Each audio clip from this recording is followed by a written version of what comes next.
తెలంగాణ రాజకీయాల్లో సంచలనం సృష్టించిన పార్టీ ఫిరాయింపు కేసు తుది ఘట్టానికి చేరుకుంది.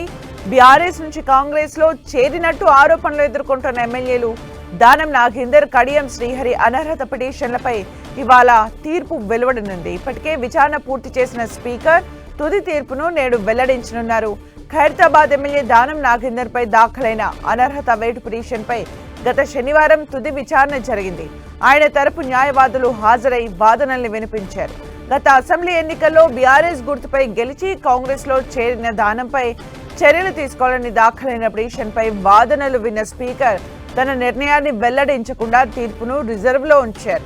మరోవైపు స్టేషన్ ఘనపూర్ ఎమ్మెల్యే కడియం శ్రీహరికి వ్యతిరేకంగా దాఖలైన పిటిషన్పై కూడా విచారణ పూర్తయింది. పలుమార్లు వాదనల అనంతరం స్పీకర్ ఈ కేసులోనూ తీర్పును రిజర్వ్ చేశారు. ఇప్పటికే 10 మంది ఎమ్మెల్యేలపై అనర్హత పిటిషన్లు దాఖలవగా ఈ ప్రక్రియ ఇప్పుడు ముగింపు దశకు చేరుకుంది.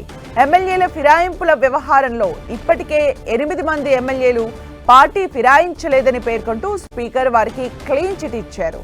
మిగిలిన 2 కీలక నేతలు దానం నాగేందర్, కడియం శ్రీహరి కేసులో ఏం తీర్పు రాబోతోందన్నది రాజకీయ వర్గాల్లో ఉత్కంఠ నెలకొంది.